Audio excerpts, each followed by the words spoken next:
Salam sejahtera untuk tuan, puan, encik sekalian. Wisata sejarah kali ini menuju Rantau Binuang Sakti di Kecamatan Kepenuhan, Kabupaten Rokan Hulu, Provinsi Riau. Di Rantau Binuang Sakti pernah menjadi pusat kerajaan sementara Tambusai sewaktu terjadinya pergolakan Perang Padri melawan kolonial Belanda. Di samping itu, Rantau Binuang Sakti sebagai tanah tempat dilahirkannya seorang pejuang Islam, yaitu Syekh Abdul Wahab Rokan Al-Khalidi Al-Naqsabandiyah. Rantau Binuang Sakti berada di hilir aliran sungai Rokan. Untuk menuju Rantau Binuang Sakti melalui jalan darat, kami mulai dari Kota Pasir Pengarayan sebagai ibu kota Kabupaten Rokan Hulu.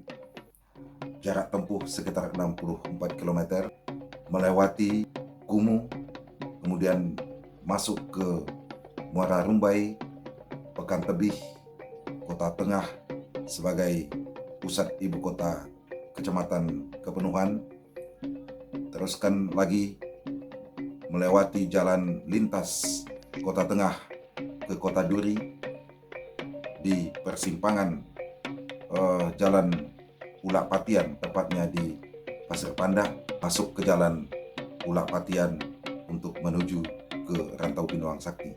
Jalan beraspal, bagus, namun 5 km dari persimpangan Pasir Panda masih beraspal, kemudian 11 km-nya mencapai Rantau Binuang Sakti melewati jalan tanah berbatu dan berpasir.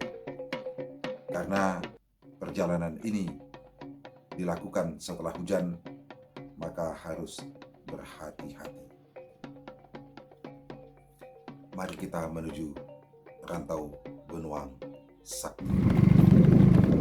Inilah jalan tanah sepanjang 11 km untuk mencapai Rantau Binuang Sakti.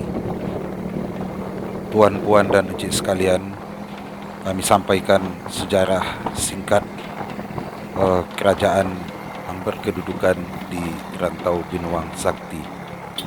Dalam silsilah Raja Tambusai yang ditulis Raja Tambusai Tengku Ilyas gelar Tengku Sulung, ditandatangani dan dicap stempel tanggal 29 Oktober 1940, ada 3 orang raja yang pernah memerintah di Rantau Binuang Sakti, yaitu yang di Pertuan Besar Abdul Wahid.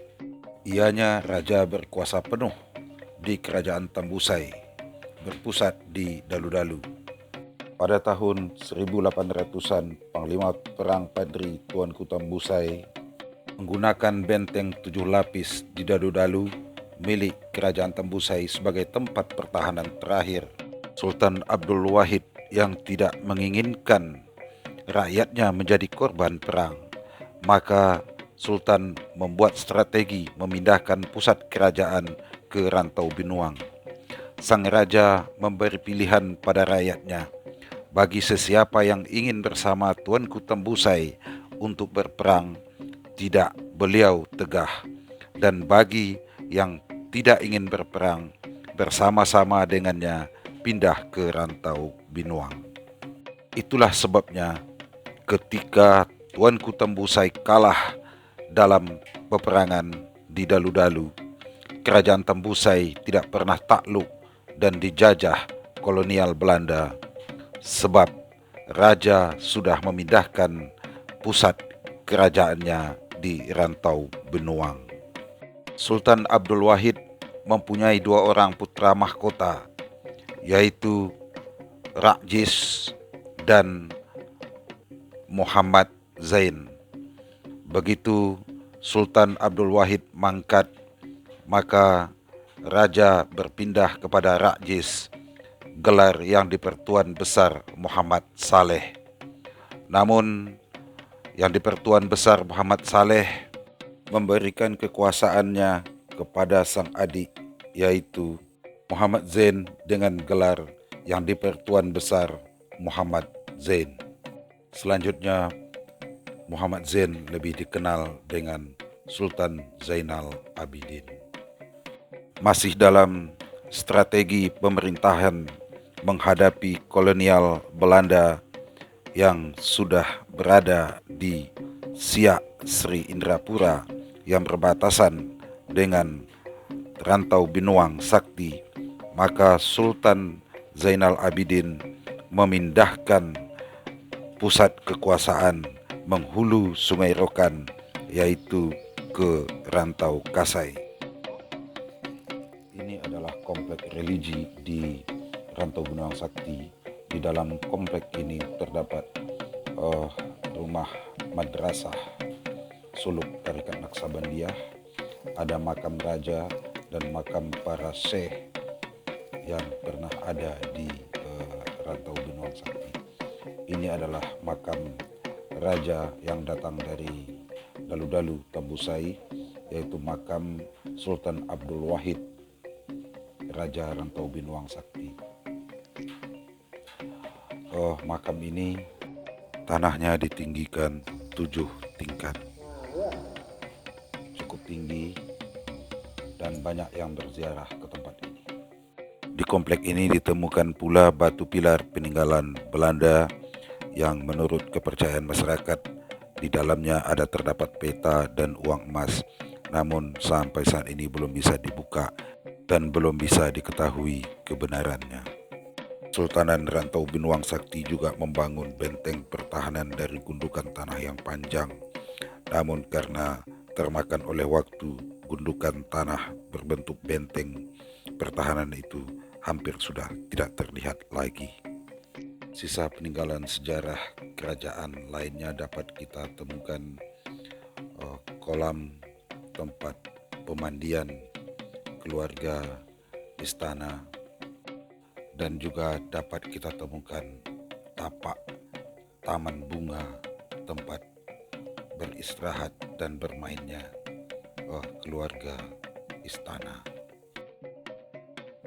Rantau Binuang Sakti tidak pula bisa dilepaskan dari seorang tokoh ulama terkemuka di Asia Tenggara, yaitu Syekh Abdul Wahab bin Abdul Manaf bin Muhammad Yasin bin Maulana Tuanku Haji Abdullah Tambusai, dengan nama yang lebih dekat di telinga masyarakat, yaitu Syekh Abdul Wahab Rokan. Ia dilahirkan di Rantau Binuang pada tanggal 28 September 1811 dan wafat 27 Desember 1926 di Basilan, Langkat. Masa kecil Syekh Abdul Wahab Rokan pernah berguru kepada seorang ulama. Ini adalah makam ulama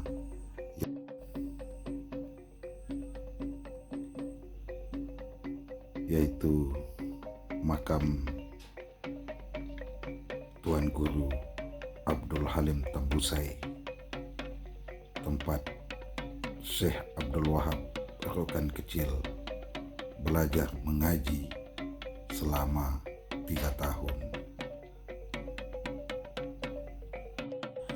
Tidak jauh dari makam Tuan Guru Abdul Halim Tambusai terdapat pula makam Tuan Habib Syekh Abbas Said. Ia datang dari Aceh untuk mengembangkan agama Islam dan tinggal menetap di Rantau Binuang Sakti. Karena ketokohannya dalam mengembangkan agama Islam, maka ia diberi gelar oleh masyarakat sebagai Datuk Rantau Binuang Sakti. Jejak keberadaan Syekh Abdul Wahab Rokan dapat dilihat dari ditemukannya bongkahan batu yang bagian atasnya datar sebagai tempat pijakan Syekh Abdul Wahab Rokan dalam setiap kali mengambil wudhu.